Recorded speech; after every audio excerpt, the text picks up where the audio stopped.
Os saludamos en esta mañana de martes 4 de marzo. Buenos días, bienvenidos al Magazín de Amigos. Inicia la programación de Radio Solidaria con este magazine que nos llevará hasta las 2 del mediodía. Te voy a acompañar un servidor, José Mederos, 5 horas en directo. 5 horas con diferentes espacios. Entre esos espacios, buena música. Lo mejor en música cristiana lo vas a escuchar aquí en Radio Solidaria, de la mano de Librería Los Olivos. Gracias a ellos, toda la música que te ofrece Radio Solidaria y este programa viene patrocinada por Librería Los Olivos. Hoy martes contaremos con la participación especial del RU del Coso, iniciando también el concurso de la semana. Con la compra de un producto en librería o en Judaica Los Olivos entras en un concurso y este viernes sorteo en directo. Aparte de Librería Los Olivos tenemos tertulia de actualidad con Ramón Ubillos y Miguel Díez. Tenemos a Manuel Montoya, hoy nos va a presentar su espacio Volviéndonos a Dios. Tenemos a William Muñoz desde Vitoria-Gasteiz, en un ratito va a presentar el devocional. También estará con nosotros Lorenzo Fernández con el espacio Aula Jurídica. El WhatsApp ya está abierto, también Telegram para que nos dejes tus notas de audio y tu pregunta. Si quieres formular una pregunta a nuestro abogado de extranjería, este es tu programa. ¿Tienes dudas con el pasaporte? ¿Tienes dudas con la tarjeta de residencia? ¿Quieres más información sobre los tipos de arraigo? ¿Quieres más información sobre la tarjeta roja? No la de fútbol, la que te ofrece los abogados de extranjería. Todas estas cuestiones, todas estas dudas, Lorenzo Fernández las resuelve a partir de las 10:20, hora menos en Canarias. Aprovecha a participar con nosotros. 607-824-824. Ahí puedes dejar tu pregunta. Comenzamos el programa y lo hacemos con John MacArthur en Gracia a vosotros. Los requisitos para el servicio espiritual no tienen que ver tanto con qué talentos podamos tener o qué estamos dispuestos a hacer. Todos los requisitos tienen que ver con lo que somos. Tienen que ver con la vida espiritual más que con el talento, esfuerzo o inclusive disposición.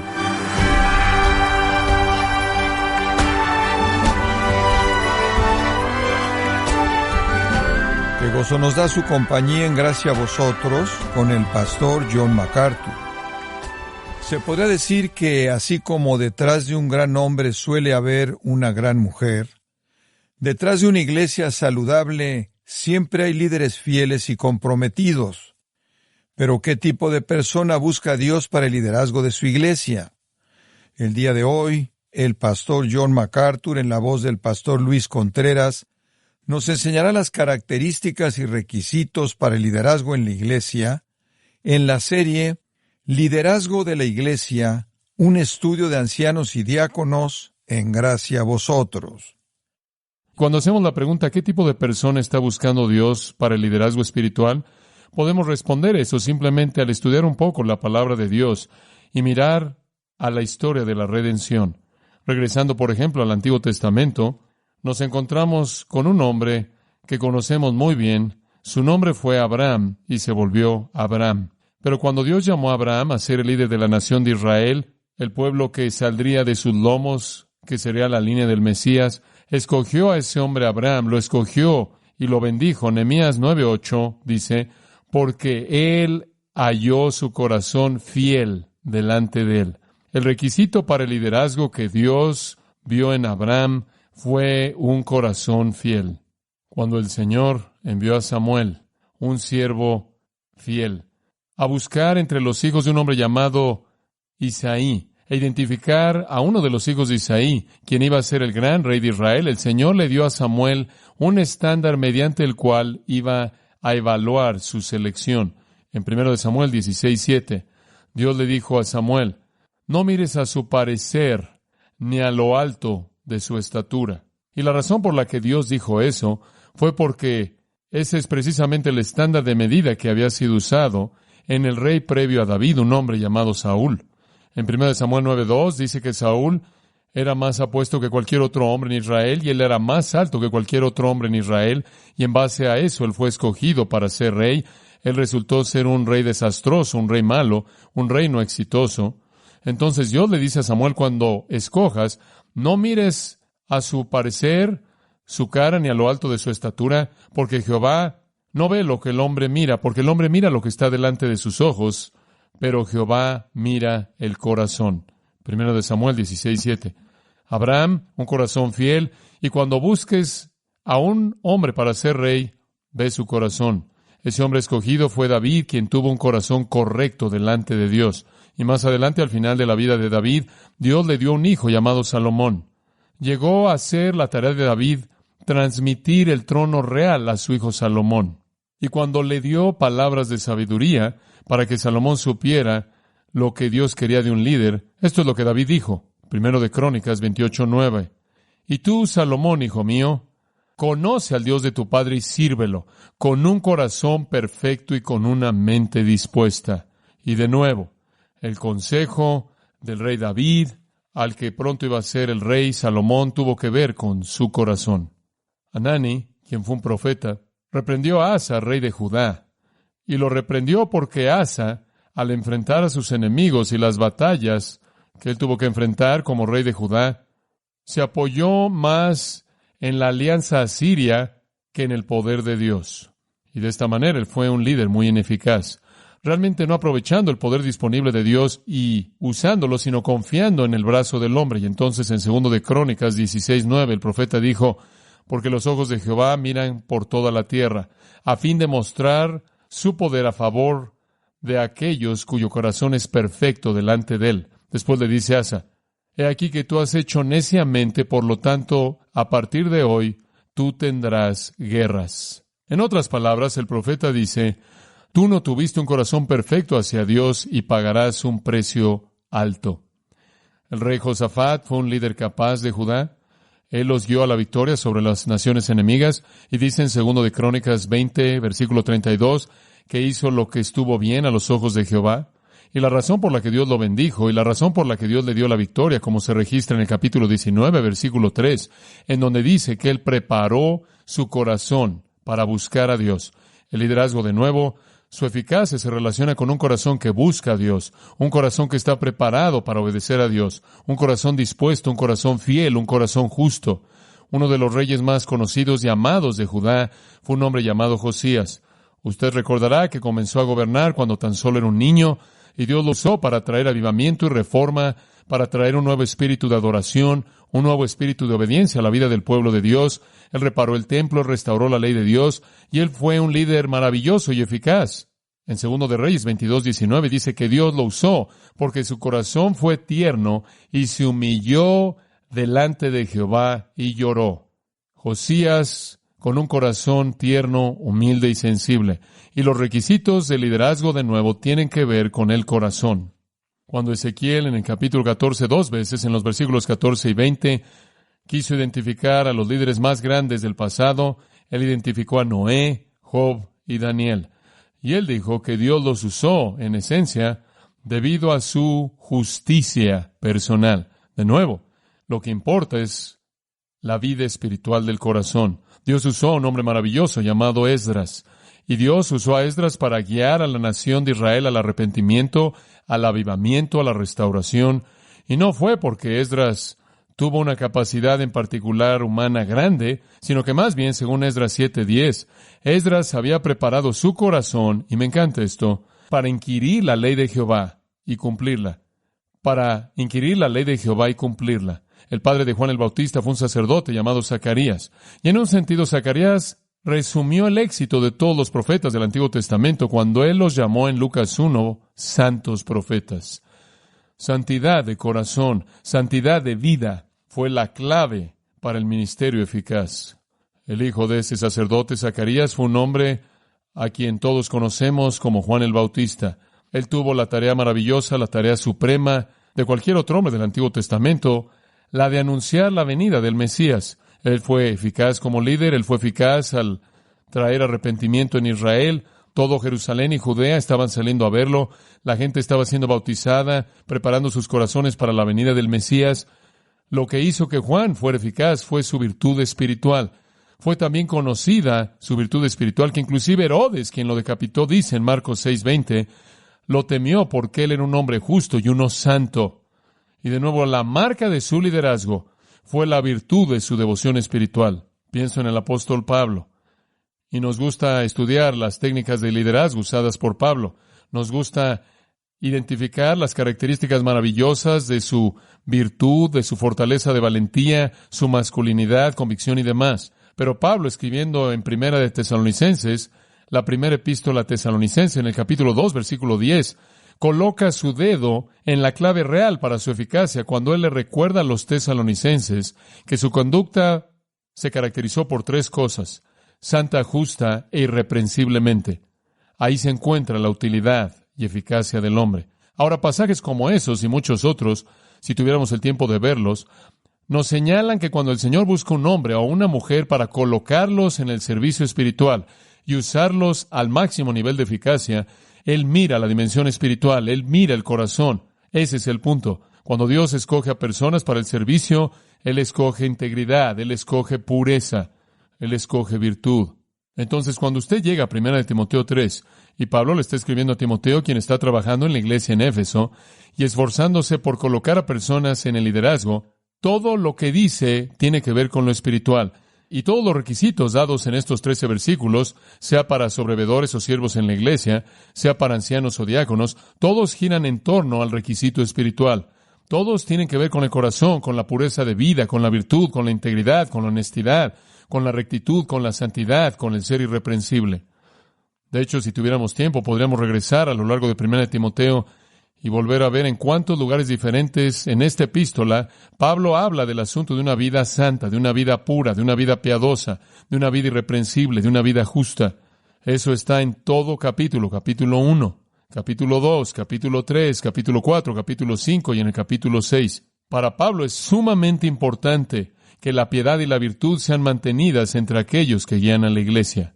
Creo que todos recordamos 1 Samuel 13:14, el cual dice: Jehová buscó para sí mismo un hombre según su corazón. El Señor buscó para sí mismo un hombre según su corazón. ¿Qué es eso? Ese es un hombre que piensa como Él piensa, que se siente como Él siente, que responde como Él responde. Un hombre con un corazón que palpita como el corazón de Cristo, cuyo corazón ama la justicia y odia el pecado, cuyo corazón ama al pecador, pero rechaza sus obras. Un corazón que busca alcanzar a aquellos que están sufriendo en misericordia, un corazón que se preocupa, un corazón que conoce la justicia y la obediencia, un corazón que está consumido con extender la gloria del Padre. Ese es el tipo de corazón que Cristo tuvo. En Ezequiel 22, versículo 30, Dios dijo: busqué un hombre para que se pusiese en el vallado para mí, alguien que tomara mi lugar y me representara. Y a partir de David, e inclusive desde Abraham, Dios siempre ha tenido en su corazón el buscar a ese tipo de persona. De hecho, en Hechos 13:22 dice: Él busca a la persona que es según su corazón, quien cumpla toda su voluntad. Y como pueden ver, amados, lo que Dios quiere en el liderazgo en la iglesia es virtud. Virtud espiritual. Esa es la clave. Ahora, ya hemos visto los primeros 7 versículos y la virtud espiritual de los sobrevedores, los ancianos, los pastores, y ahora vamos a ver a los siervos. La palabra diácono realmente es una palabra que podría ser traducida siervo, probablemente debería haber sido traducida siervo, pero aquí la transliteraron y tenemos la palabra diácono, y hemos llegado a valorar a los diáconos como aquellos que sirven en la iglesia y de manera apropiada. El término diácono o siervo es usado de una manera muy general en las Escrituras hasta que usted llega a 1 Timoteo 3, y ya para este entonces, en el crecimiento y desarrollo de la iglesia, habían llegado personas a servir en una capacidad oficial. Son reconocidos como aquellos que llevan a cabo ministerio oficial en la iglesia, y son los siervos de la iglesia, con una S mayúscula, llamados diáconos aquí. Para la iglesia es esencial que la gente que llega a ese tipo de posiciones de servicio esté calificada. Es esencial. ¿Por qué? Porque esa es una posición de liderazgo. Servir en la iglesia oficialmente es una posición de liderazgo. Aunque usted quizás no sea un pastor o anciano sobrevedor en el sentido de que usted determine la dirección y provea guía y liderazgo y enseñe públicamente la palabra, cuando usted viene a servir a ese grupo de hombres, cuando usted sirve al Señor Jesucristo al cumplir con ese diseño, definitivamente es un líder en la iglesia. Usted se convierte en un modelo y ejemplo de servicio a Cristo. Y entonces los requisitos son esenciales.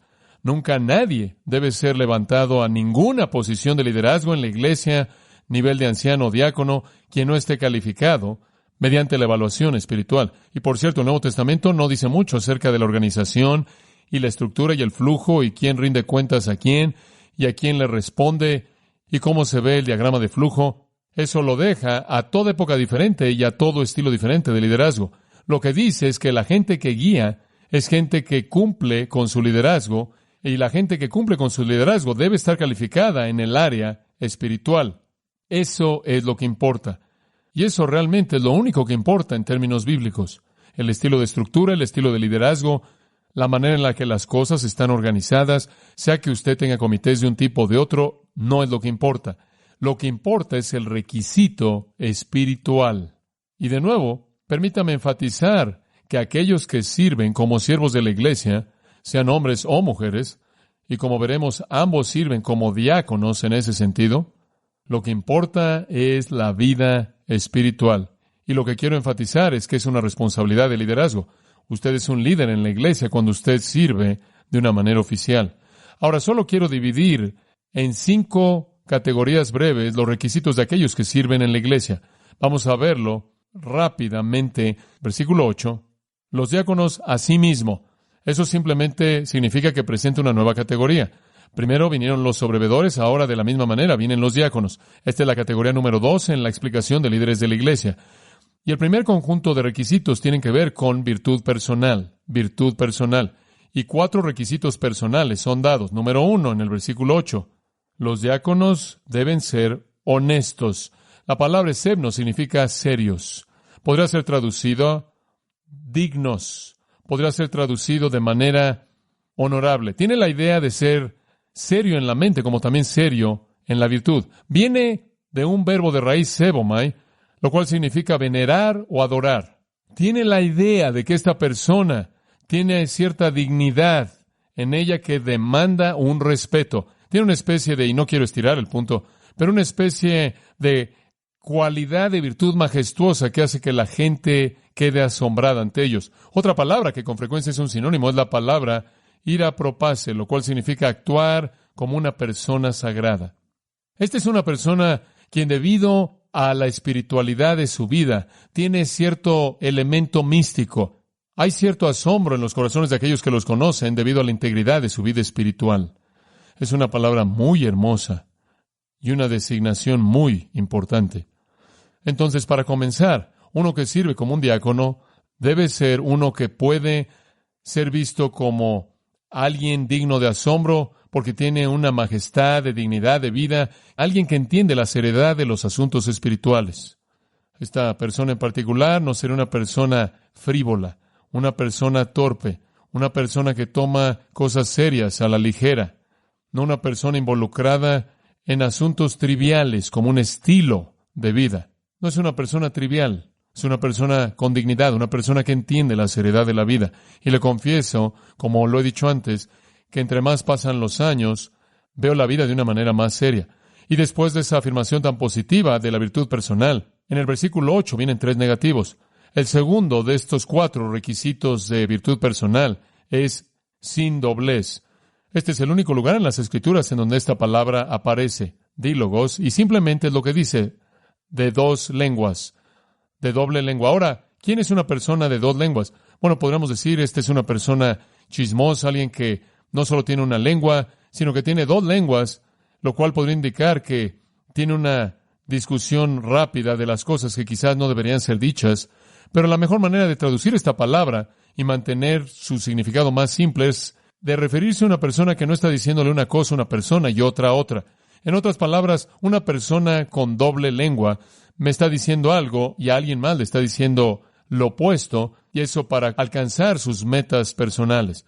La idea aquí es integridad en palabras, debido a que aquellos que sirven en la iglesia tienen acceso a asuntos muy privados, debido a que conocen asuntos espirituales muy serios, debido a que están tratando con cosas que la gente preferiría mantener privadas en sus propias vidas, debido a que son parte de una batalla espiritual a niveles muy intensos, necesitan ser el tipo de personas que saben cómo hablar, cuándo debe hablar y hablar con integridad cuando hablan.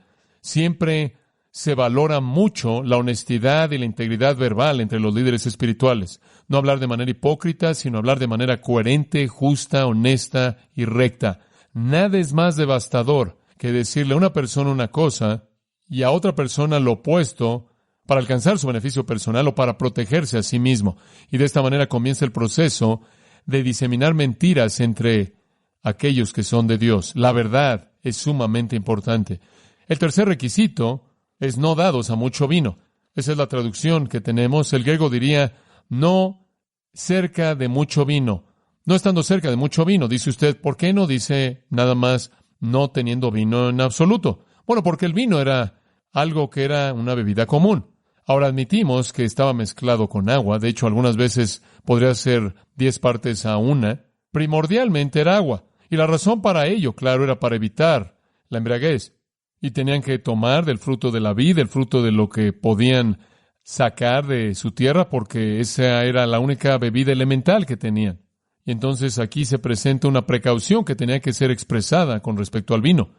Y cualquier persona en liderazgo espiritual, como vimos con los ancianos, no tiene que entregarse al vino. Y ese mismo requisito se expresa aquí. Prosecco significa tener o mantener cerca, o si usted lo usa en un sentido metafórico, significa dirigir la mente de uno, o ocuparse uno mismo con. La persona no debe estar ocupado con mucho vino, por necesidad, beber algo, si es que estaba diluido con agua, sí, pero no excederse. Y la naturaleza presente activa del participio significa que esto debe ser su práctica habitual. Habitualmente él debe ser conocido como una persona que no mantiene cerca mucho vino. En otras palabras, esta es una persona que básicamente no permite que la bebida influencie su vida. Y en este caso, claro, estamos hablando del hombre, como veremos el contraste en el versículo 11, cuando la mujer sea presentada. Ahora alguien va a decir en este punto, ¿acaso el Señor no pudo haber resuelto un problema muy simple simplemente al decir que no puedes beber en absoluto y entonces ninguno de nosotros estaremos debatiendo esto? No, no podría ser así, porque usted tiene que entender, por difícil que sea para un estadounidense del siglo XX, entender y valorar la sociedad del día de Pablo, usted tiene que entender que a ellos no se les dijo que se abstuvieran de manera total, sino que más bien se controlaran porque esta era la bebida común de la época. Como dije, era primordialmente agua, pero era la bebida común. En nuestro día, en la actualidad, francamente, el estigma social y los males sociales tremendos que acompañan la bebida no se asociaban con el uso moderado del vino mezclado en ese día. No es necesariamente así, y es potencialmente peligroso, y establece un patrón que hace que la gente tropiece y demás. Pero el punto es el mismo. Esta tiene que ser una persona que en términos de patrón de vida, según el versículo 8, es seria. Una persona que habla con gran integridad y una persona que está en control de su sentido en todo momento. Y después, en cuarto lugar, no codicioso de ganancias deshonestas. En otras palabras, que no es avaro, no ama el dinero. ¿Por qué? Porque en esos días aquellos que servían en la iglesia en una capacidad oficial estarán manejando fondos. Habrían estado distribuyendo dinero a viudas, a huérfanos, a gente en necesidad. Habrían estado recolectando dinero. Habrían estado manejando los fondos, pagando lo que se necesitaba pagar a este lugar o aquel lugar, proveyendo comidas y demás. Y no habían cuentas de banco y no habían firmas que los auditaran. Y no habían despachos que les hicieran alguna auditoría y demás. Entonces, todo era una transacción en efectivo. Y la gente que manejaba el dinero, de hecho, tenía una pequeña bolsa en su cinto. Y ahí estaba el dinero. Y la tentación siempre estaría ahí para meter su mano en la bolsa y usar el dinero para sus propósitos personales. Y entonces tenían que ser esas personas que no estuvieran motivadas por el dinero, que estuvieran libres del amor al dinero. Ahora, todas esas cosas tienen que ver con la virtud. Que no ame el dinero, que no esté cerca del vino, que no hable de manera deshonesta y tiene una seriedad de mente y contacto. Vayamos a una segunda categoría, simplemente para que podamos dividirlo un poco, vida espiritual. Ahora vamos a profundizar un poco. No solo estamos hablando de características personales, sino de vida espiritual. Versículo 9. La persona que sirve en la función de diácono o siervo oficial en la iglesia tiene que estar guardando el misterio de la fe con o en una limpia conciencia. La palabra misterio, mysterion, Pablo la usa con mucha frecuencia y lo que él quiere decir con ella es algo que estuvo escondido y que no es revelado. De hecho, él provee esa misma definición en Efesios capítulo 3, algo que estuvo escondido y que no es revelado. Y cuando usted lo resume, el misterio de la fe es esa verdad que estuvo escondida y que ahora es revelada. Por lo tanto, equivale a la revelación del Nuevo Testamento, aquello que estuvo escondido de generaciones pasadas antes de la venida de Cristo, es la verdad redentora de Dios revelada en el Nuevo Testamento.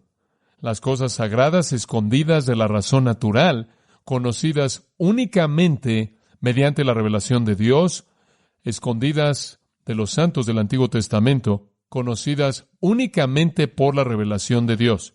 Y hay tanta enseñanza en el Nuevo Testamento acerca del misterio, comenzando en Mateo 13. En las parábolas de los misterios, y a partir de ahí, a lo largo del Nuevo Testamento entero, culminando en el libro de Apocalipsis, en donde usted también tiene el misterio. Pero siempre significa lo mismo, verdad que estuvo escondida, desconocida para la razón humana, ahora revelada en el Nuevo Testamento, el Nuevo Pacto. Entonces, básicamente lo que significa es doctrina cristiana, teología del Nuevo Testamento, verdad del Nuevo Testamento, revelación y doctrina del Nuevo Testamento. Hubieron muchos elementos ilustrados a lo largo del Nuevo Testamento, en las Escrituras del Nuevo Testamento, pero el cuerpo de contenido de manera total está todo en la revelación del Nuevo Testamento. Dicho de manera simple, Mateo Apocalipsis, ese es el descubrimiento de la verdad escondida, ahora revelada en el Nuevo Testamento. Entonces, el diácono debe aferrarse a la revelación del Nuevo Testamento. Él debe ser un individuo orientado doctrinalmente al Nuevo Testamento, quien conoce y entiende la verdad revelada en el Nuevo Pacto. Esto es de gran preocupación para Pablo. A lo largo de esta epístola, él enfatiza la doctrina sana, la buena enseñanza. Vimos eso en el capítulo 1, en particular el capítulo 4, versículo 6, él habla de la buena doctrina. Allí en el versículo 16, ten cuidado de la doctrina. Estuvo muy preocupado por la doctrina verdadera. Él inclusive se mete en el capítulo 6 conforme habla de la enseñanza no sana, la doctrina no saludable, y llama a que se aferre a aquello que es la doctrina verdadera y correcta, como es dada en el Nuevo Testamento. Entonces, la virtud espiritual de un individuo que sirve como diácono la vida espiritual comienza con una afirmación de la doctrina del Nuevo Testamento. Él se aferra al misterio de la fe. La fe simplemente significa el contenido de la verdad cristiana. Pero observe que guarden el misterio de la fe. ¿Con qué? Con limpia conciencia. Eso realmente es la clave. Eso realmente es la clave. Con limpia conciencia. ¿Qué significa eso? Una conciencia que no lo está acusando usted. Una conciencia que no lo hace sentir culpable. ¿Por qué? Porque usted se está aferrando a la verdad y usted está obedeciendo la verdad.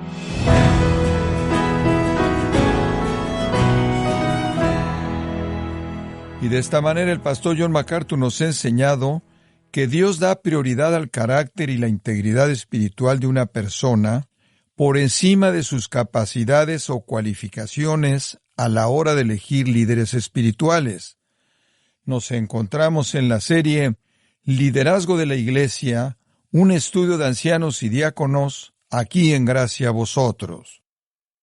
Y estimado oyente, quiero recomendarle el libro Pablo y Liderazgo, en donde el pastor John MacArthur explica de manera clara los principios de liderazgo bíblico y lo hace por medio de sermones expositivos.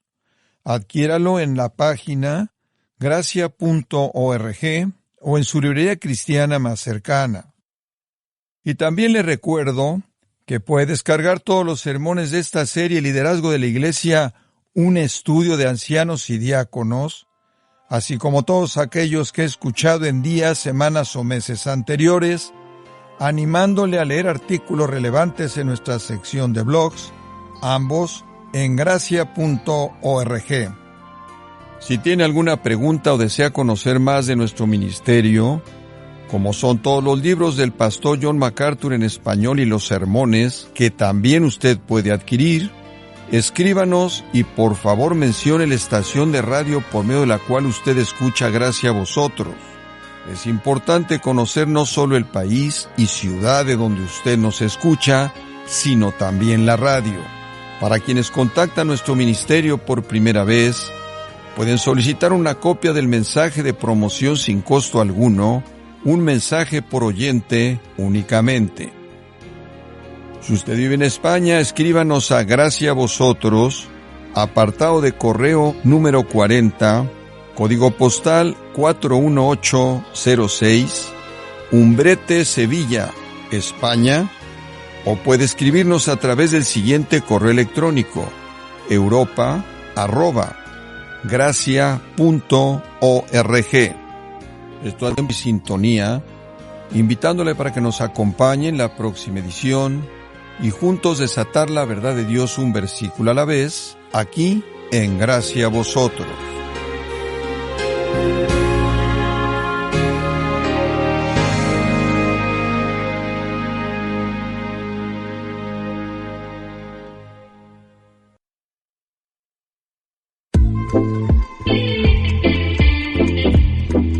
Gracias a Vosotros con John MacArthur, de lunes a viernes, en Amigos, pero también en la programación de Radio Solidaria.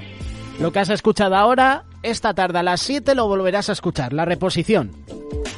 Damos opción a los que trabajáis en la mañana a escucharlo por la tarde, y al revés también, los que trabajáis en la tarde, te damos la opción de escucharlo en la mañana. Aquí estoy con Jessica, estábamos escuchando el espacio.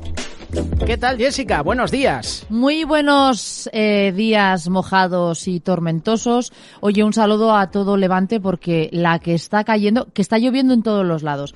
Pero en Levante, Dios mío, otra vez, hay que orar mucho. Tenemos compañeras, sobre todo una de ellas que es muy fiel al programa y que siempre nos escribe, Miriam, que nos escribe desde Castellón. Un saludo súper grande y oye, tener cuidado, de verdad, que si han mandado las alertas, no las ignoréis.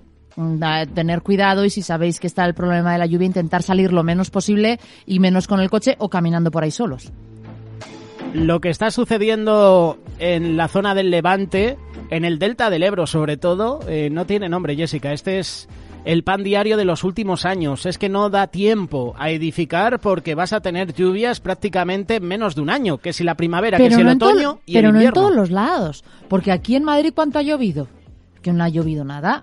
Nada, una semana que estuvo lloviendo así como ahora con una de las danas y desde el sábado que está aquí lloviendo, que igual lleva 3 días, y llovió sábado y domingo sin parar, ¿vale? Pero no sin exagerar tampoco. Ayer también estuvo lloviendo, pero nada. O sea, ahora está un poco como llaman en mi tierra chirimiri, que cae durante 10 minutos y para y así. Pero es que hay otros lugares, como por ejemplo Levante, que de verdad, el Levante y el norte os lleváis todo, repartir un poco para aquí, para los costados. Así nivelamos un poco el asunto. Ayer se tenía que haber disputado el partido entre el Villarreal y el Español. ¿Dónde? En Castellón. Ah, querido, claro. A falta de 10 minutos para que empezara el partido, recibieron alertas tanto los presidentes secretarios de ambos equipos como a los aficionados de que no se iba a disputar ese partido. Todo por las lluvias, todo por el mal tiempo que está ahora mismo en la zona del Levante. ¿Qué haces, Jessica, con tantos aficionados? Porque se tienen que desplazar. Muchos fueron a ver el partido y después, seguramente en la noche, los que viajaron desde Barcelona tuvieron que subir de nuevo hasta Barcelona desde Castellón. Es que es complicado porque como es algo que tampoco puedes prever, porque puede decir, oye, va a haber lluvias. Pero, hombre, dices, bueno, pues caerá 4 gotas. ¿Cuántas veces? Mira, yo he ido a ver a San Mamés partidos del Atleti, que ya sabéis cómo es el norte, lloviendo, ¿vale? Y mojándome, y me ha dado totalmente igual, pero era una lluvia en la que permitía que los jugadores pudiesen, ¿no? Valga la redundancia, jugar bien, que el balón podía rodar bien por el césped, que no iba a haber problemas. Pero cuando de repente empieza a llover más de lo que te esperas, y dices, es que ya no es por mojarme, es que no va a haber manera de hacer que el balón ruede, y es algo puntual, ¿cómo haces? Es un rollo, pero es que claro, no te queda otra, o moverte o suspender el partido. ¿Se hizo bien, se hizo mal en suspender ese encuentro? Algunos jugadores pues no lo vieron bien porque fue a falta de 10 minutos. Se supone que tienes alertas desde hace horas. Ese es el caso, que igual podrían haber avisado antes, no me avises 10 minutos antes. Me avisas esa misma tarde o esa misma mañana, oye, mira, va a pasar esto, o por lo menos con una hora de antelación de, mira, no hay manera, esto no va a parar, que una hora de antelación para mí ya me parece el tiempo muy justito y muy pegado. O sea, ya una hora, pero a 10 minutos dices, no has tenido... Avalancha, imagínate la avalancha, los nervios de los aficionados, imagínate un estadio de 40.000 personas. Y los que tú has dicho que han bajado de Barcelona solo para el partido, que dices, vale, pero no me vais a reembolsar. No es solo el billete, que yo no sé, o sea, la entrada, que yo no sé si para el siguiente partido te convalida la entrada, que me imagino que sí, porque tú has pagado por ella para cuando se realice el partido, pero... Y si has bajado en coche, lo que te haya costado la gasolina y el tiempo. Eso. Si has bajado en avión, si has bajado en tren o en autobús o en taxi o lo que sea, eso no te lo van a devolver. A ver si me entiendes. Entonces dices, oye, igual me podría haber ahorrado, sabiendo que venía una dana y que iba a llover y que en la zona de Levante, oye, suele caer. No lo sé, pero sí que te tiene que dar rabia. Lo que pasa que es verdad que con este tiempo que está más loco que una chota, pues... hay que decir que no sabes qué esperarte, porque igual, conociendo cómo se conoce el asunto, igual hubiesen sido 4 gotas y se hubiese podido disputar bien el partido. Es que no se sabe. Ante todo, lo más importante es la seguridad de las personas. Eso es, que estéis bien. Si no se ha podido realizar el partido, oye, habrá que buscar una fecha. Viendo el calendario, seguramente ese partido se va a disputar en la primera semana del mes de abril y será entre semana. Los equipos querían jugar el partido hoy, pero va a ser muy complicado. Es un ejemplo de lo que está sucediendo en la zona del Levante, en Castellón. Escucharemos a Marta Almarcha al término de la tertulia tiempo. Ya la página web nos ofrece de la última hora del temporal que ahora mismo está azotando a toda la península. Lluvias torrenciales ponen en jaque a España con riesgo extremo. Aviso rojo en Málaga por lluvias torrenciales y suspensión de clases en Valencia. Al menos hasta el jueves, algunas zonas del país pueden recibir más de 200 mililitros de lluvia. Es una burrada, ¿eh? Y estamos en invierno. A ver, y en pero abril, escucha, en abril, Semana Santa con la primavera también hay lluvias. Normalmente sí, pero tengo que decir que este mes entra la primavera. Que el tiempo suele ser más loco, o sea, primavera ha sido lo que hemos tenido hasta ahora, de repente un día llegar a 20 grados y al día siguiente hacer un frío que no sabes si ponerte chaqueta o irte en manga corta, que, ¿sabes? Que se suele volver un poco loquillo. Primavera suele entrar del 21 al 22 de marzo, este año no sé qué día caerá, suele ser sobre esas fechas. Pero ya no sabes ya en qué tiempo estás. Y tampoco ha estado haciendo tanto frío. Esta semana sí ha hecho frío. O sea, ya os digo que yo el domingo, sí, antes de ayer, dije, madre mía, para que yo tenga frío, es que no, vosotros no me conocéis, pero los que o sea, la parte que sí me conoce me entiende. Para que yo tenga frío, decir, estoy congelada, o sea, la sensación térmica tiene que ser bastante grande porque soy doña calores y yo normalmente no suelo tener frío. Con un polar, yo enseguida tiro, no tengo frío. Pero para que yo tenga frío, y el domingo tenía frío, así que de repente de 20 grados a pasar a sensación térmica de 0, que cuando salíamos de la iglesia, José, delante nuestro iba un coche que digo, ¿qué dibujo más raro lleva en el cristal? Y cuando nos acercamos no era un dibujo, es que encima del parabrisas traseros tenía un montón de nieve acumulada. Madre mía. Así que dije, ¡jo, qué dibujo más raro! Y cuando nos acercamos digo, no es un dibujo, es nieve. Para que veáis que hace una semana la poca nieve que quedaba en Madrid ya estaba ya desapareciendo de las montañas y de repente el domingo seguía viendo coches con nieve. Para que veáis el cambio tan brusco. Extremar la velocidad, la precaución, oyentes, los que vais a viajar, los que tenéis que utilizar vuestros vehículos para trabajar. Con tranquilidad, por favor. Si te vas a desplazar, por ejemplo, a tu puesto de trabajo y tienes que hacerlo en un servicio público, autobús, metro, ya sabes que tienes que sacar el paraguas, un buen chubasquero. Mucha precaución porque ahora mismo, con este tiempo, uno no quiere salir ni a la calle, ni a trabajar, ni a pasear. Quiere estar en casita, bien abrigado. Además, son días fríos, ¿eh? Si hace viento, yo doy una recomendación. llévate chubasquero, pero no te lleves el paraguas. Es muy peligroso, la gente se ríe, pero digo, como hay alerta también de viento, o sea, lluvias, y estas lluvias no es que caiga solo lluvia fuerte, ya está, sino que suele venir acompañada con viento. Sin darte cuenta sales volando con el agua. No, es que te pasa con el agua y con el viento sales volando y mientras se quede en una anécdota de risa, ya está.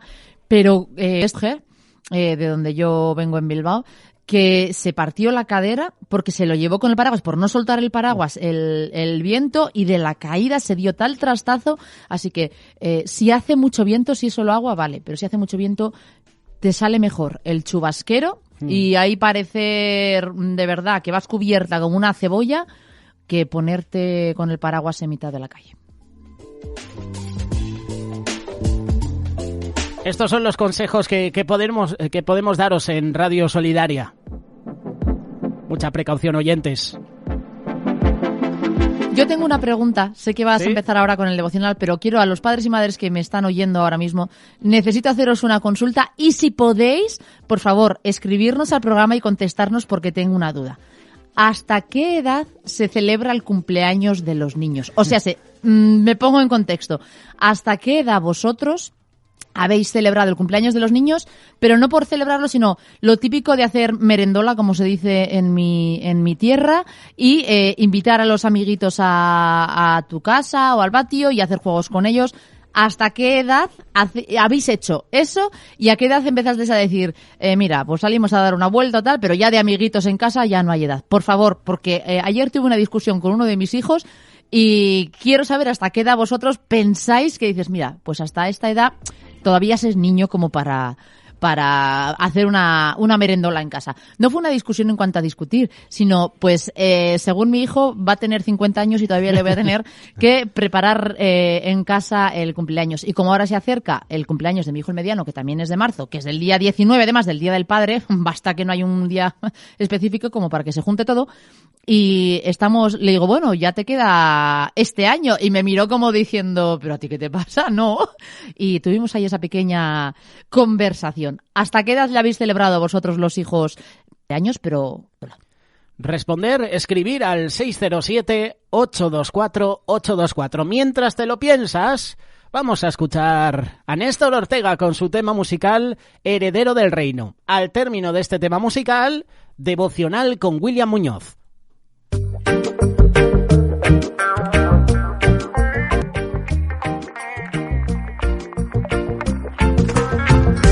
Sigo hacia la meta de mis sueños, heredero del cielo soy dueño. El mundo se queda pequeño, comparado para lo que él tiene para mí. Sin temor a lo que pueda pasarme, sigo aquí confiando en ti. Yo no tengo temor a nada porque sé que estás aquí. Estoy viviendo mi presente y siempre presente en la fila de mi Señor. Sigo aquí nunca ausente, activo y pendiente, mirando al frente sin temor. Y aunque me persigan y mi alma afliga, mi mirada es de vencedor. No importa lo que digan, mis pies no se fatigan, Dios controla mi alrededor. He sabido caer y levantarme, correr por temor, después de acobardarme. He sabido luchar sin cansarme, pelear una batalla y esconderme. Pero estoy aquí porque no me fui, aunque me escondí. Y nunca faltó un grito en lo que viví, sin miedo lo escribí. Y prosigo hacia la meta de mis sueños, heredero del cielo soy dueño. Este mundo se queda pequeño, comparado para lo que él tiene para mí. Sin temor a lo que pueda pasarme, sigo aquí confiando en ti. Yo no tengo temor a nada porque sé que estás aquí.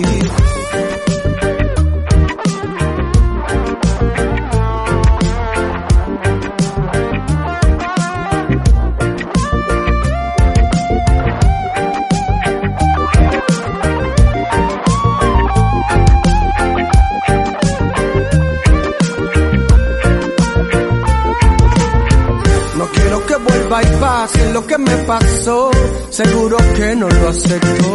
Soy nueva criatura y en la escritura encontré un nuevo concepto. No quiero que vuelva y pase lo que me pasó, seguro que no lo acepto. Soy nueva criatura y en la escritura encontré un nuevo concepto. Prosigo hacia la meta de mis sueños, heredero del cielo soy dueño. El mundo se queda pequeño comparado para lo que él tiene para mí. Sin temor a lo que pueda pasarme, sigo aquí confiando en ti. Yo no tengo temor a nada porque sé que estás aquí. Yo no tengo temor a nada. Yo no tengo temor a nada. Yo no tengo temor a nada. Yo no tengo temor a nada.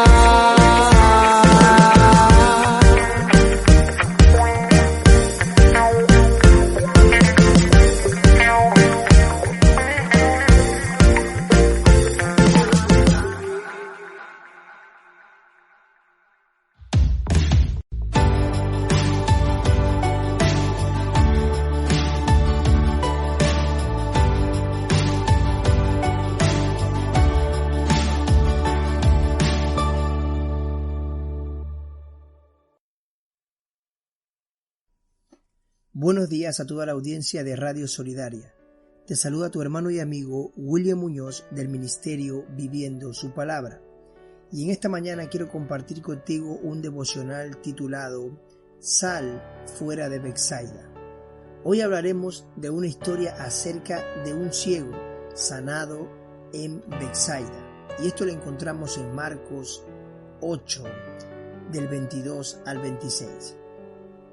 Jesús estaba nuevamente en Galilea, concretamente en Betsaida, la ciudad de Andrés y Pedro. Quizás esta fue la razón por la que Cristo hizo allí muchos milagros, y sin embargo, permanecieron en su incredulidad, razón por la que el Señor anunció un juicio especialmente severo sobre ella. Fue allí en esta misma ciudad donde unos hombres le trajeron a un ciego para que lo sanara, como en otras ocasiones. Y podemos decir que estos amigos sirven de ejemplo de la forma en la que nosotros mismos tenemos que llevar a otras personas a Cristo para que puedan ser salvos, para que Él pueda sanar sus corazones. Y así como en Galilea y concretamente en Betsaida, Jesús tenía la intención de sanar y salvar a muchos, hoy en día Él sigue teniendo la misma intención en medio de esta generación. El gran problema quizás es que de la misma manera en que estos habitantes obraban con incredulidad, así también el pueblo de hoy cierra la puerta a vivir una vida de fe. Pero en cualquier caso, el interés de los amigos contrasta con la pasividad del ciego. Cualquiera de nosotros podemos pensar que este era el mayor interesado en ser salvo, en ser sano, pues eran los amigos quienes le alentaban a este hombre a buscar ese toque milagroso de parte de Jesús. Y la pregunta es, ¿por qué este ciego se había vuelto tan pasivo? Él reflejaba de alguna manera a los mismos discípulos que se dejaban llevar por el Señor, pero sin tomar iniciativas. Tal vez algo de todo esto había en esta historia. Tal vez tenía que ver con el rechazo de la ciudad y era una parte del juicio de Dios sobre ella.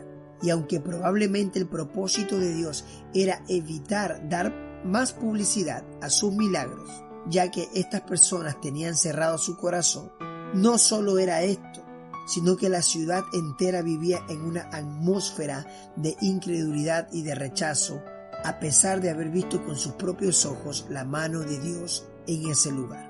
Cuando Betsaida pecó, alejándose de su tiempo de gracia, Cristo tuvo que sacar al hombre ciego a las afueras para sanarlo. Entonces, tomándolo de la mano, le sacó afuera de la aldea. Este milagro no podía ocurrir en Betsaida. Mucha gente va a decir que esto está fuera de los límites, que el poder de Dios es suficiente para obrar en cualquier lugar.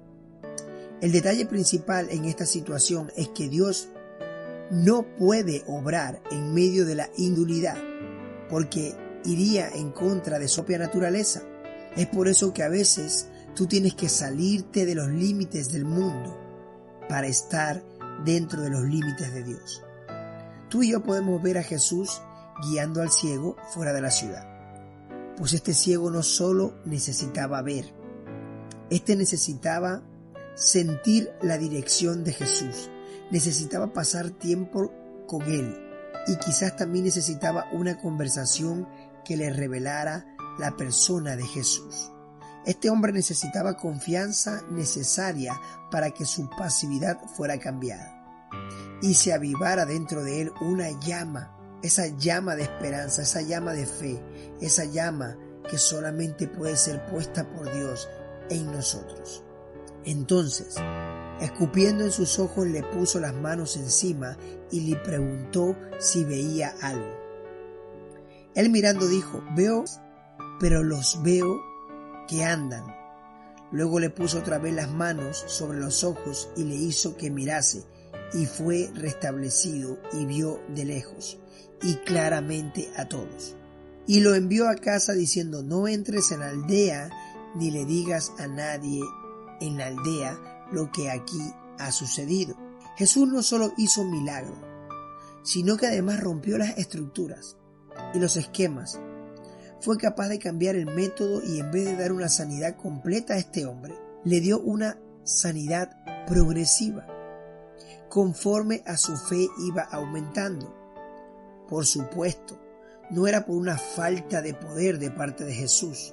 Tal vez el Señor estaba acomodando la velocidad a la que actuaba su poder a la lentitud de la fe de este hombre.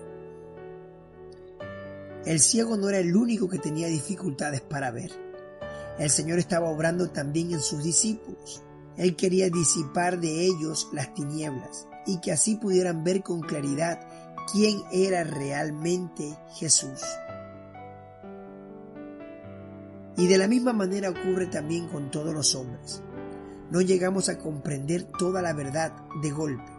Y aunque es cierto que hay personas que se convierten después de escuchar la primera predicación, lo que sucede es que normalmente es un proceso que lleva su tiempo, mientras el Espíritu de Dios va convenciendo a la persona de su necesidad y de quién debe de ser Jesús para su vida. Debemos entender que en todos los creyentes, la comprensión de Dios y la revelación de Dios es progresiva y esta avanza poco a poco según crecemos en la fe. Pero nada de esto va a suceder hasta que no salimos de la zona de confort. Nada de esto va a suceder si no salimos de Betsaida. Dios quiere hacer milagros en tu vida. Dios quiere darte ese toque que tú necesitas, pero es imposible que lo haga cuando vives en una atmósfera contaminada. Es imposible que Él obre cuando estás viviendo en una pasividad que solo te puede conducir a la desgracia. En algunas ocasiones Él quiere romper las estructuras, pero es necesario de que tú camines con Él de su mano. Debes de avanzar, debes de confiar en Él. Él te quiere sacar fuera de ese lugar de perdición para atraer vida, para darte esperanza. Él quiere que dejes esa aldea y que le conozcas más a Él. Él quiere que renuncies al pasado y que, aunque no puedas entender el porqué de las cosas, confíes como el ciego y camines de su mano hasta que Él toque de una manera especial tus ojos y puedas ver. Quizás no vas a ver la transformación de un día para otro. Quizás no sea el momento, hoy y ahora. Lo que sí estoy seguro es que Él va a hacer la obra completa en ti. Tan solo tienes que renunciar a tu incredulidad y recibir el toque de vida del Señor. Sal de esa tierra maldita y ve a la tierra. Sal.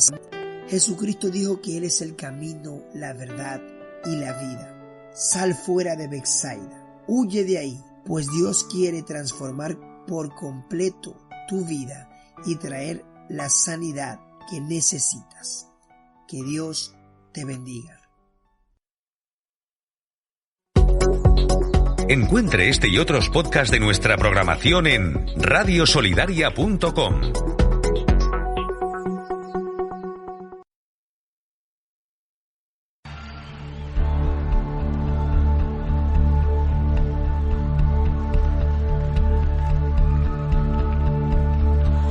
Vengo ante ti con el corazón rendido a tus pies, con mi vida entregada para ser tuyo, Dios.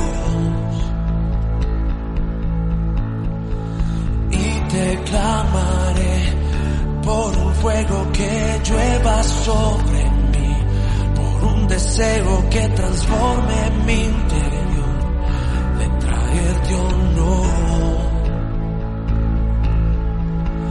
Desciende, desciende, desciende sobre mí. Desciende, desciende, desciende hoy aquí.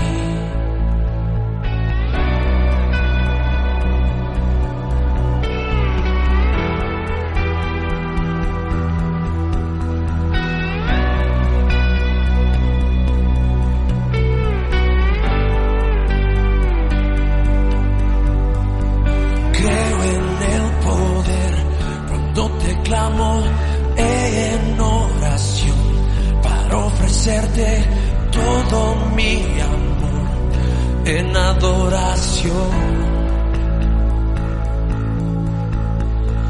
y te clamaré que sobre toda mi generación arda este deseo y pasión de traerte honor. Vamos, dilo. Desciende, desciende, desciende sobre mí. Desciende, desciende, desciende hoy aquí. Manda lluvia temprana y tardía que llene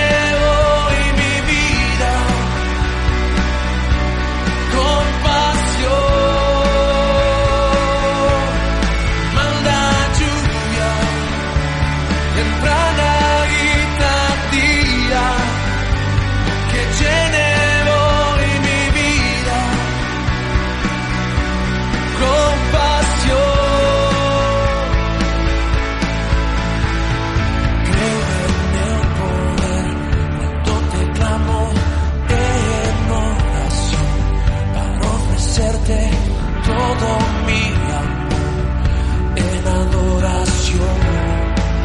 Vamos, díselo y te clamaré,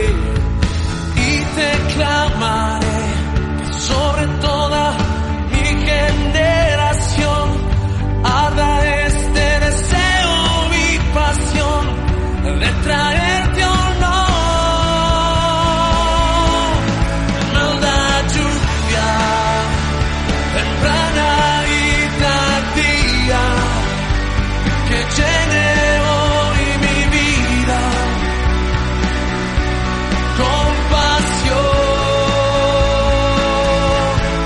Manda lluvia temprana y tardía que llene hoy mi vida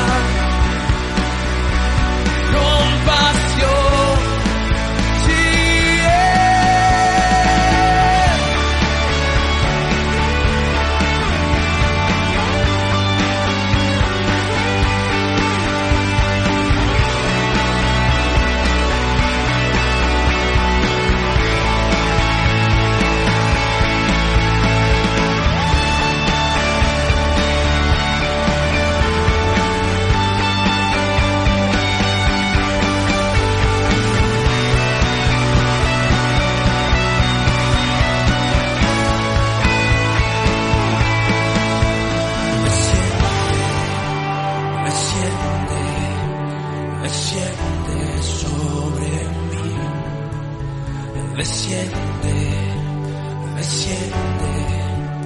Desciende hoy aquí. desciende, desciende, desciende sobre mí. Desciende, desciende, desciende hoy aquí. Manda lluvia temprana y tardía que llene hoy mi vida con pasión. Oh, manda lluvia temprana y tardía que llene hoy mi vida con pasión.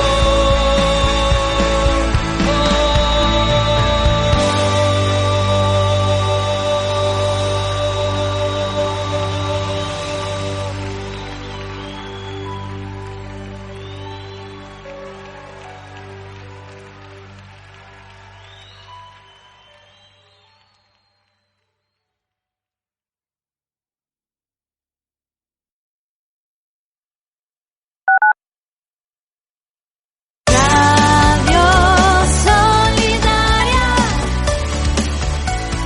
Solidaria.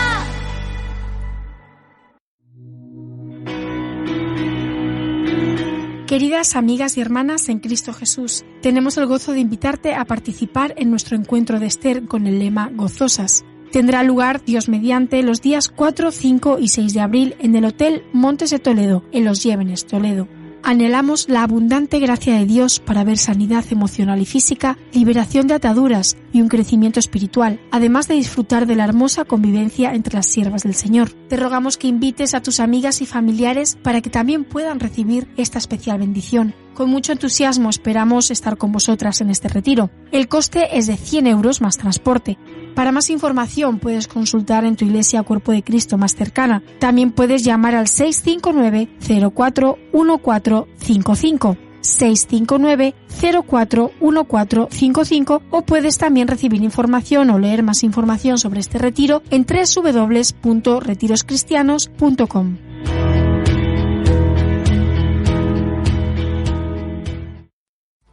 Hoy en día es importante estar siempre conectado.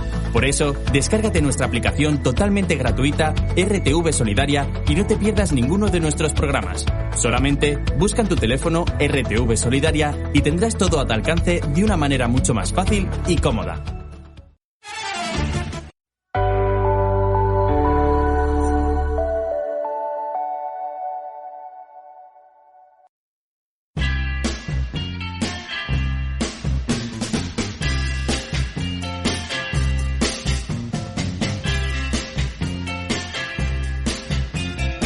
Aquí seguimos contigo en directo en el Magazine de Amigos y llegamos al espacio de Aula Jurídica, espacio que presenta y dirige nuestro compañero Lorenzo Fernández. ¿Qué tal, Lorenzo? ¿Cómo estás? Muy bien, José. ¿Qué tal? Muy buenos días a ti, José. Muy buenos días a todos los que nos escuchan y bendiciones para todos. Aquí estamos a pie de cañón. También saludamos a nuestra compañera Jessica. Jessica, ¿qué tal? Buenos días para ti también. Hola, buenos días, según de nuevo. Buenos días, Lorenzo. Preparadísimos, José, porque la semana pasada nos dejamos algunas preguntas en el tintero porque el tiempo no podemos estirarlo más. Lo intentamos, pero es que el chicle no da para más.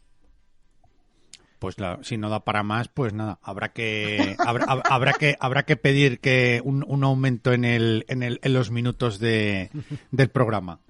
La culpa es tuya, Lorenzo, porque eres tan bueno que entonces demasiada gente quiere hacerte preguntas. No me digas eso 2 veces, a ver si se me va a subir a la cabeza. Bueno, tenemos para empezar varias preguntas. Hay un audio que en unos minutos vamos a escuchar. Pero Lorenzo, para romper el hielo, hay un oyente que nos escucha desde Gijón, desde Asturias, se llama Lenin Orellana. Saludos, Lorenzo, bendiciones desde Gijón. Tenemos planeado viajar a Estados Unidos a finales de este año. ¿Qué debo tener en cuenta para sacar el pasaporte? Saludos de Lenin Orellana. Vale, Lenin, estás en una tierra preciosa que es Gijón y hay una playa maravillosa de las mejores, que es la playa de San Lorenzo. Bueno, dicho esto, A ver, para sacar el pasaporte, no sé a qué te refieres. A ver, necesitamos, yo te puedo dar, vamos a intentar darte orientación. A ver, para el tema de viajar a Estados Unidos no es baladí, no es algo sencillo, ¿vale? Lo primero es saber cuál es tu nacionalidad y si tienes tarjeta de residencia o tienes nacionalidad española. Si tienes tarjeta de residencia, saber si tienes una tarjeta de residencia normal o si tienes una del régimen comunitario, que es la que corresponde con tener esa tarjeta por un ciudadano de la Comunidad Europea, ¿vale? El trámite además es muy distinto, ¿vale? Para este procedimiento, para poder solicitar el visado para viajar a Estados Unidos, lo que se necesita, te piden la información tanto de la persona que está aquí, que es el solicitante, como de la persona que se va a visitar. O si vas por turismo, pues evidentemente donde los hoteles en los que vas a estar alojado, los sitios que vas a visitar, las partes de Estados Unidos que vas a querer conocer y la movilidad que vas a tener una vez que te encuentres allí, ¿vale? Esto lo piden de forma generalizada. Entonces te van a pedir, incluso te pueden pedir medios económicos. Si vas a ver un familiar, te piden que digas que demuestres no que lo demuestres, sino que lo digas. Dices, pues mira, voy a ver a un primo. Vale, pues este primo, si este primo tiene green card, si este primo tiene nacionalidad estadounidense, si este primo está trabajando, está en paro, si tiene familia, si está casado, si forma una unidad familiar. Qué tipo de situación mantiene dentro de allí de Estados Unidos. Todo eso te lo piden. Esa información se manda previamente por un correo electrónico a la embajada. Yo te digo la manera de proceder que tenemos nosotros, que se antoja pues un poco tediosa, pero bueno. Una vez que presentas toda esa documentación, si ellos lo tienen a bien, pues entonces te habilitan una cita para que puedas ir. En el caso de aquí de Madrid, que está en la calle Serrano, pues se puede observar muchas veces cuando la gente va por los visados, las colas que parece que están regalando lingotes de oro, porque hay colas bastante largas. Y ahí pues lo que hacen es que comprueban la veracidad de todo lo que estás diciendo. Te hacen una especie de entrevista con un trabajador de allí de la embajada. Si lo considera oportuno, ve que no hay ningún engaño, que todo es veraz, que todo es con transparencia y sinceridad, pues entonces lo que harán, te darán el visado. Luego todo esto también, si tú tienes una nacionalidad diferente a la de España y no tienes una tarjeta de residencia del régimen comunitario, pues entonces sí que se antoja un poco más complicado. Pero bueno, en síntesis sería eso. Realmente no sé a qué te refieres con qué necesitas para lo del pasaporte. Me imagino que a lo mejor será para el visado en el pasaporte, pero bueno, con independencia de eso, si nos quieres aclarar cuál es tu situación, si tienes tarjeta comunitaria, si tienes nacionalidad española o cuál es tu país de procedencia o la nacionalidad que tengas ahora mismo, pues te podremos dar una respuesta un poco más concreta a tu pregunta. Pero bueno, en síntesis sería eso. Es un trámite que no se hace en 2 días, ¿vale? Y bueno, pues esa sería la documentación. Se presenta con un formulario y luego ya pues lo que te pidan. Te expiden el visado y ya a partir de ahí pues ya podrías viajar a Estados Unidos. Jessica, sé que tienes varias preguntas que varios oyentes nos han dejado la semana pasada. Adelante con esas preguntas. Yo soy la que va con las preguntas retrasadas. Lo siento mucho. La de las preguntas tarde soy yo, así que tener un poco de paciencia. Esta dice así. Buenos días. Tengo nacionalidad española desde hace más de 12 años. Mi hijo ha llegado desde Venezuela con solicitud de asilo, pero es un proceso un poco difícil. Él es mayor de edad. Tiene 27 años, está empadronado en mi casa. Mi pregunta ¿es posible acogerse a mi nacionalidad para optar de alguna manera a la residencia o a la reagrupación? Muchas gracias. Vale, El mensaje viene de Franklin. Vamos a empezar por la última pregunta, que es la más sencilla de contestar. Reagrupación no. Y explico por qué. Reagrupar es volver a agrupar. Si él está ya aquí con su madre, evidentemente no hay nada que reagrupar. Con lo cual, ese término, o sea, ese procedimiento lo descartamos porque él ya está aquí. No hay que traerlo. Con lo cual, la reagrupación no se puede hacer. Es inviable. Por otro lado, acogerse a la nacionalidad de la madre. A ver, tienen que concurrir varias causas. Pero bueno, en síntesis, la fundamental es dependencia económica. Si él tiene el asilo y es probable que a lo mejor, y ya con 27 años, pueda estar trabajando, pues evidentemente no, porque para ello tiene que haber una dependencia económica.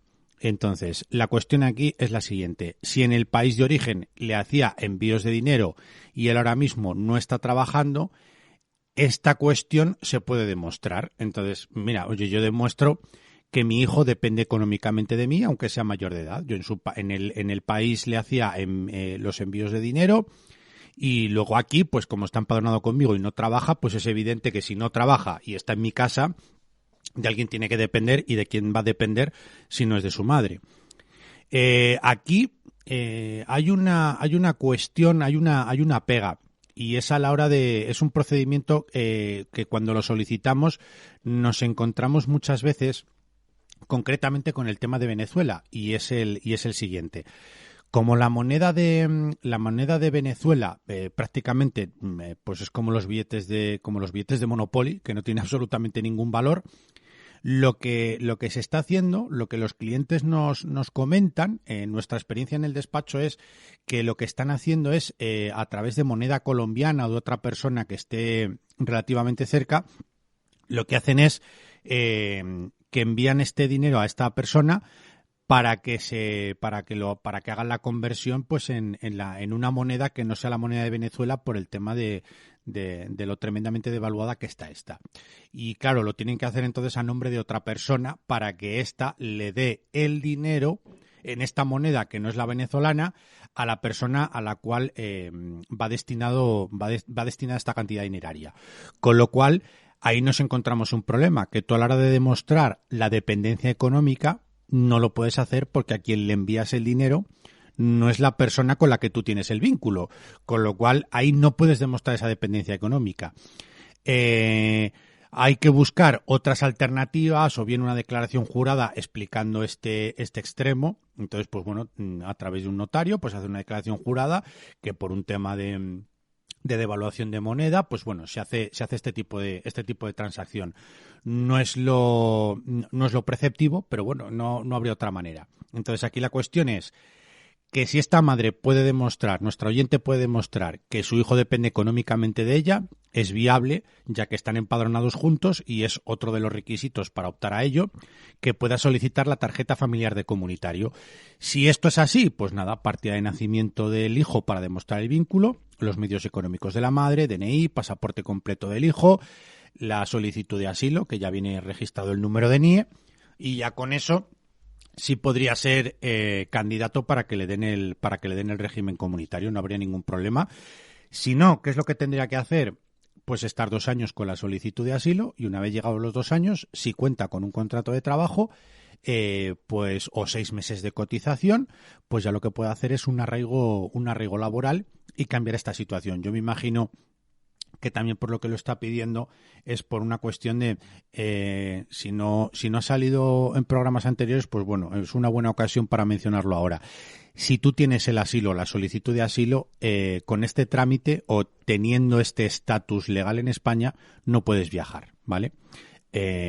Con lo cual, al no poder viajar, pues normalmente lo que quiere la gente es, en el momento en el que puede, cambiar el asilo o la carta blanca o la solicitud de asilo por un régimen ordinario, como es una residencia inicial, un arraigo por formación, arraigo laboral, y otras cuestiones para el hecho de que en caso de necesitarlo pues puedan viajar. Hay gente que se están, por desgracia, muriendo sus familiares y no pueden viajar porque su situación ahora mismo es compleja, es la que es, y con ese estatus pues evidentemente no lo pueden hacer, y eso pues como es lógico, en el caso de Venezuela nos lo encontramos de manera mucho más frecuente y más recurrente que a lo mejor en otras nacionalidades, que a lo mejor pues hay problemas sociales, económicos o militares que son más recientes, pero bueno, es más habitual encontrarlo en nacionalidades como por ejemplo es la de Venezuela. De Franklin pasamos a un audio que nos han enviado hace un ratito. Lorenzo es una oyente que está conectada y antes de entrar con este espacio nos ha enviado este audio. Vamos a escucharlo. Hola, quería preguntar, es que no me acuerdo del señor que da la información de extranjería. Que Dios me los bendiga a todos, ¿vale? Es que yo tengo muchos años aquí en España, soy dominicana, vivo en Santander y tengo un hermano que quiere venir de Santo Domingo y que le haga una carta de invitación. Pero tengo yo un poco de temor, sí estoy orando, lo estoy poniendo en manos de Dios, pero tengo un poco de temor de que se quiera quedar. ¿En qué me perjudica a mí si él se quiere quedar aquí en España? Porque los corazones nada más lo conoce Dios, no lo conocemos. Él me dice que no se va a quedar, pero tengo ese temor de pedir la carta de invitación y que él se quiera quedar. Vale, muchas gracias y que Dios me los bendiga a todos. Chao. Bueno, muy buena tierra también. Hoy nos contactan mucho desde el norte también. Santander, otra tierra preciosa, muy bonita. No tiene la playa de San Lorenzo, pero Santander también es muy bonito. Vale, pues decirle a este oyente, yo siento ser, como dice Jessica, hay esta frase que dice ella que a mí me encanta, Dios dijo que seamos hermanos, pero no primos, y ahí estoy completamente de acuerdo con ella. Una cosa es la bondad y otra cosa es perjudicarte a ti mismo por esa bondad. Entonces, es cierto que todos tenemos la obligación moral y como hijos de Dios de ayudar de ayudar y de querer a nuestro prójimo, como dicen los mandamientos, pero claro, evidentemente, si esto conlleva que nos tengamos que perjudicar, pues ahí ya yo creo que la cosa cambia. Y en este caso, a ver, si esta oyente ya está teniendo dudas, yo me imagino que no es por nada. Ella dirá, pues oye, pues yo con mi buen corazón quiero ayudar a mi hermano, pero claro, yo conozco a mi hermano y si hay riesgo o posibilidad de que esto ocurra, pues siento mucho ser tan drástico en este sentido, y esto ya no es un consejo ni siquiera jurídico, sino desde el sentido común, decir, oye, pues mira, ante el riesgo, ante el peligro, cúrate en salud y no lo hagas.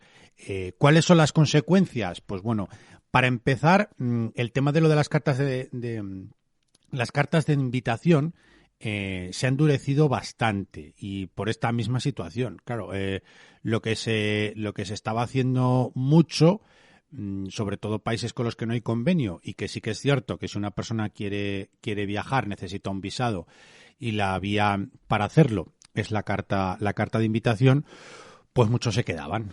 La mayoría a sabiendas de la persona que está invitando, y otros pues por desconocimiento o porque no saben que este familiar o amigo, porque no tiene por qué ser un familiar, pues al final no ha cumplido con los plazos establecidos para la carta de invitación y al final pues se ha quedado en el país y bueno, pues acarreando los correspondientes quebraderos de cabeza y problemas legales entre comillas o no entre comillas que puede generar esta situación.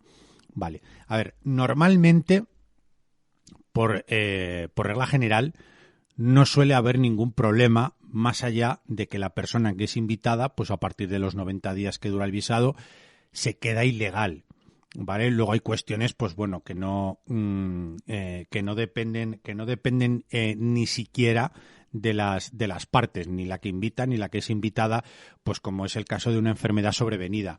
Ayer me contaban un caso de una persona de Venezuela que han traído a su suegro y evidentemente pues bueno tiene un cáncer, tiene una enfermedad bastante grave y al final aquí, como no pensaban que se fuese a agravar tanto y quería pues conocer a su nieto, despedirse de la familia, se ha agravado la situación y esta persona pues tiene que estar ingresada y como es lógico, probablemente incluso no pueda ni retornar, con lo cual ese visado, los 90 días que tiene el visado va a expirar. A ver, en este caso, y si lo demuestras, no va a haber ningún problema por la situación que acontece. Luego también hay temas de residencias que se pueden hacer por la disposición 1.4, que en este caso sería por una enfermedad sobrevenida o por una cuestión de agravamiento de enfermedad, lo cual imposibilita el cumplir el plazo del visado. Entonces, aquí la cuestión sería que, ante la duda, no se arriesgue, y si no, a ver, es raro que te puedan poner una multa o que se te produzcan problemas graves o te sancionen, ¿vale? Esto no quiere decir que no lo puedan hacer, porque realmente la ley establece que se te puede disponer se te puede proponer una sanción económica. No recuerdo ahora las cuantías, no son baladís, o sea, son cantidades bastante, la horquilla es muy amplia, pero es bastante dinero con lo que te pueden sancionar. No es normal. Yo he de reconocer que en el mayor porcentaje de los casos que no se ha cumplido con el visado de la carta de invitación, no ha pasado nada, y es cierto que en algún caso sí que han propuesto para sanción, y en este caso económica por no haber cumplido. Entonces, ante la duda es mejor no arriesgarse. Es más probable que no te sancionen a que sí te sancionen, pero bueno, yo por lo menos no me arriesgaría si tiene esta duda, esta persona, o esta inquietud, que incluso siendo su hermano tiene esta preocupación, pues yo me imagino que no es de manera gratuita y es por algo, bien por la situación que acontezca allí en su país de origen, que no sea muy favorable para que su hermano se quede allí e intente establecer vínculos aquí en España, lo cual sería lógico.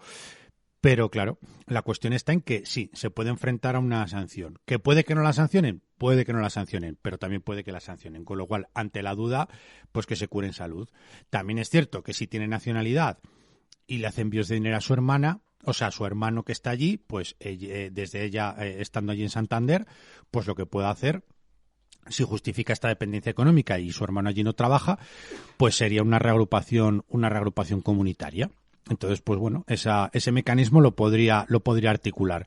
Lo puede hacer o bien con la carta de invitación, que luego venga aquí a hacerlo, pero lo más correcto sería reagrupación comunitaria, y una vez que esté aquí, pues solicitarle la tarjeta. Con lo cual, decirle a nuestra oyente que si eso le preocupa, no lo haga. Y si no, pues evidentemente tiene su riesgo, y ella es la que tiene que decidir en base a las circunstancias si merece la pena correr ese riesgo o no. Desde luego, aquí como el propio título indica, es aula jurídica y no consejeros familiares para resolver conflictos. Con lo cual yo le diría que lo valore ella, que esa posibilidad está ahí, que en el ámbito jurídico o en el ámbito de extranjería se pueden plantear los dos escenarios, que la sancionen o que no, si él decide quedarse, y que en función de eso, pues que decida ella. ¿Qué os parece si seguimos con las preguntas? En este caso, no es para quedarse aquí, ¿vale? O sea, es de vacaciones. De aquí va la pregunta. Dice: buenos días, Dios les bendiga, soy venezolana. ¿Cuáles son los requisitos que debo recaudar para traer a mi madre de vacaciones? Ella no quiere quedarse, sino solo quedarse aquí 2 meses y luego volverse. Tengo 4 años viviendo aquí en España, tengo NIE, contrato laboral, pero aún no tengo nacionalidad. ¿Qué puedo hacer? Muchas gracias de antemano. Bueno, pues lo que puedo hacer es carta de invitación. Sería lo más viable. Recuerdo hace 2 o 3 programas una oyente, Isabel, que nos comentaba también el tema de lo de la carta de invitación, que en este caso no era preceptivo porque con Perú hay convenio, tiene libre entrada, que en el caso de Venezuela lo que podría hacer sí que es una carta de invitación. Es decir, hace el trámite. Para eso se tiene que dirigir. Este es un trámite que nosotros, como más que ayudar, ya lo que podemos hacer es entorpecer, y encima no vamos a cobrar en el despacho un dinero para que luego esta persona no le provoquemos un problema más que una solución. Lo mejor que pueden hacer siempre es hacerlo la carta de invitación de manera directa. ¿Cómo se hace esto?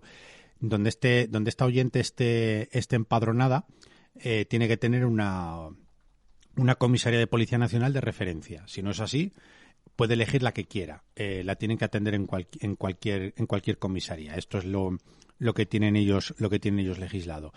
Se va a la comisaría y le pide los requisitos para realizar una carta de invitación.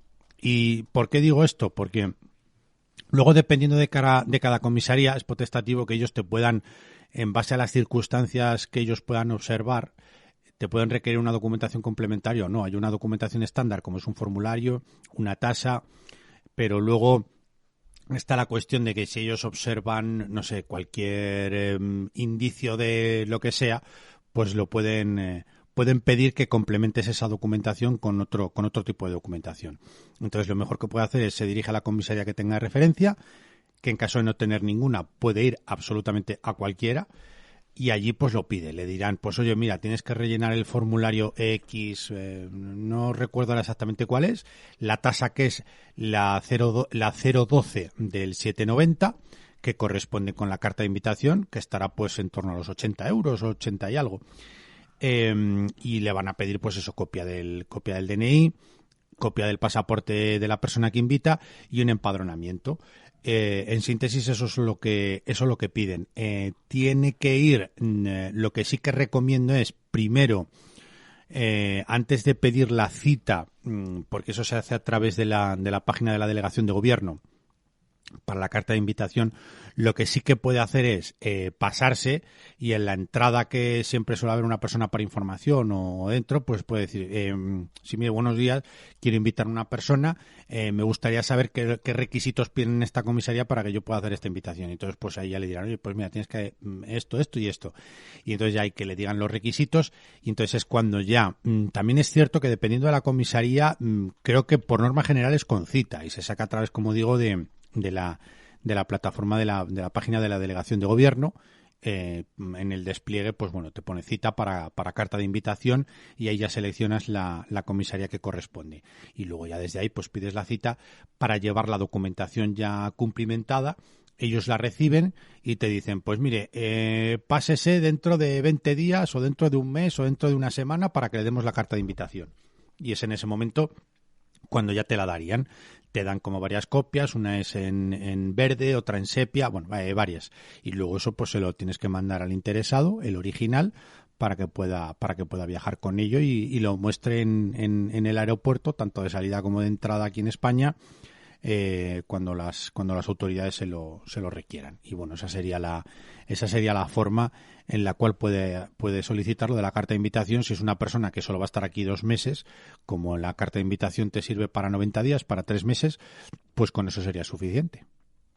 Hay una pregunta de Milton Rafael Lorenzo que acaba de escribirnos. Bendiciones, Dios les bendiga a todos. Soy de Ecuador y tengo que renovar mi residencia que caduca este mes.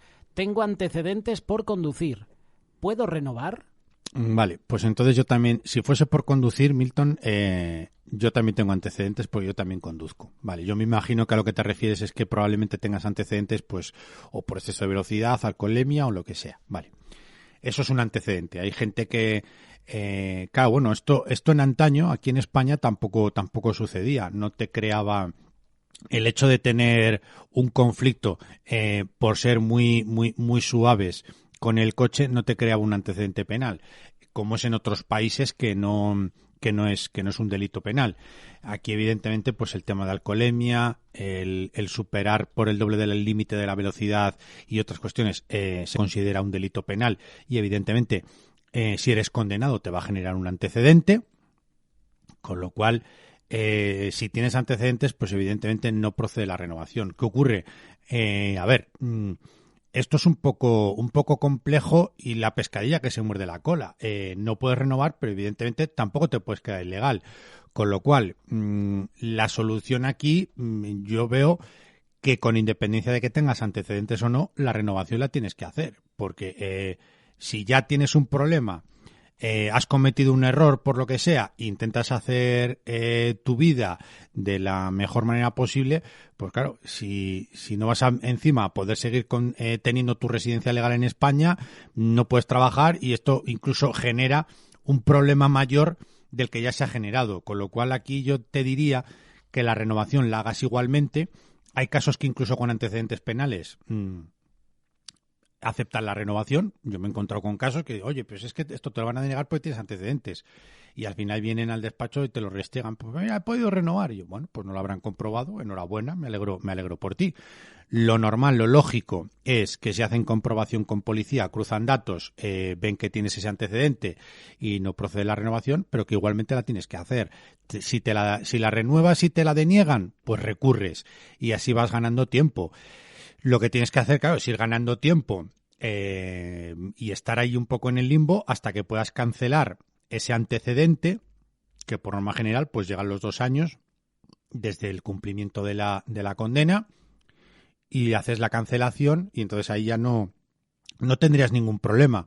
También tener muy claro que para la prescripción del antecedente y que lo puedas cancelar, tienen que pasar 2 años no desde la resolución en firme de la condena, sino que si a ti te han impuesto una sanción y la estás pagando mes a mes, el plazo empieza a contar la última cuota que tú has abonado de esa sanción. Si te ponen 6 meses a 100 euros al mes, no empieza a contar a partir de la sentencia, sino empieza a contar a partir del 6º mes, de la 6ª cuota que tú has pagado. Ahí empezarían a contar los 2 años, no desde la condena, con lo cual eso también hay que tenerlo en cuenta a la hora de hacer la cancelación. Pero bueno, mi consejo es que con independencia de que tenga antecedentes o no, la renovación la tiene que hacer igual, sobre todo porque si está trabajando, para no generar encima también un conflicto laboral, además del penal que ya tiene. Con lo cual mi consejo es renueva, y si te lo deniegan, pues estar a modo de tener resguardos o de poder seguir trabajando y que no tengas problemas, hacer recursos y poder seguir adelante.